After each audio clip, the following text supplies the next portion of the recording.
Hey everybody, I am Elisha Christopher. Thanks for tuning in. It's another beautiful day in the garden. Let's begin, as always, by taking a deep breath together. So if you will, breathe in and let go. And so today, I want to talk about honoring where you're at. I know that so many of us oftentimes throughout our lives look at our circumstances and think to ourselves, how did I get here? How did the world get here? How is it that blah, blah, blah, blah, blah? We look at our circumstances and we find that perhaps there might be things that we don't like. Maybe we love the circumstances around us, but maybe for you, there's some things going on right now in your world that aren't exactly what you want them to be. Maybe there's as we've all had the time to be home a lot more than we're used to, I think a lot of us are starting to have to confront ourselves and actually starting to see the parts of ourselves that maybe we haven't had time to look at, or we've, been so distracted by work or by the just perpetual tiredness or whatever we were experiencing before all of this, that maybe there's things that we didn't necessarily look at too much.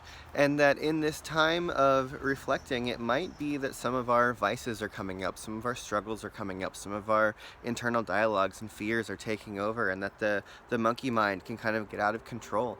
And I just want to stress the importance of honoring yourself, honoring where you're at, honoring what you're feeling, honoring your circumstances, because on one level, everything that you're experiencing right now is simply a result of everything that's come before you. And there's an element of life outside of us that is kind of out of our control.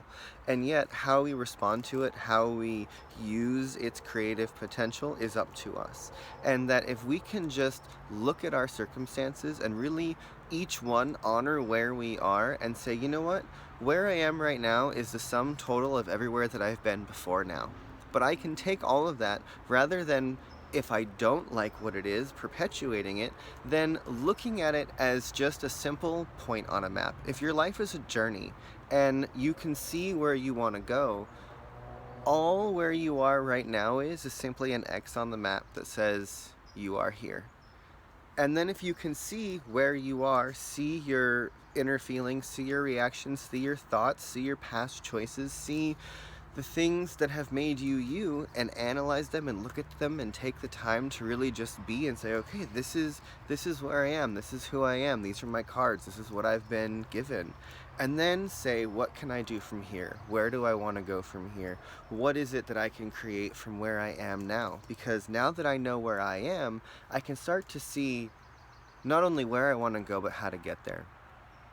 And I think that first we just have to honor ourselves and really feel that, you know what, we each have vices and reactions and ways of protecting ourselves and ways of indulging ourselves that really, are there to protect and nurture our spirit when sometimes we don't actually know what we need or how to soothe the pain or the void that might be arising from some of the circumstances in our life.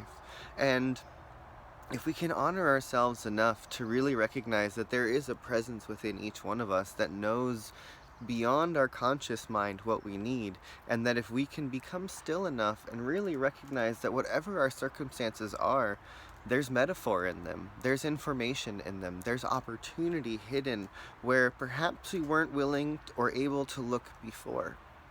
And so I just want you to take a moment today, this evening, tomorrow, and just reflect and look at where you are, look at your circumstances, look at where choices have led you, and then in some way cultivate an awareness of non-attachment and an awareness of non-judgment, and just say, okay, this is where I am. And then breathe really deeply into that and say, but where do I truly want to be? What is it that I'm seeking? What is it that my heart's desiring? What is it that my true and authentic self is wanting to express and see in the world? And then see that as a direction and begin to recognize that if I know where I am in this moment and I see where I want to be in a dream or in a future moment, that I can begin to connect the dots from one to the other. But if I'm not willing to first honor myself and see where I am and reflect and just be in my circumstances, then I can't actually find my orientation. And I think it's so incredibly important for us to slow down enough, to unplug enough, to detach our judgments of ourselves enough, to just honor the place that we are at, so that we can truly accept ourselves and begin to cultivate a self that is so in love with itself that what comes through is truly authentic and truly beautiful and helps lead ourselves and others to a better and brighter future.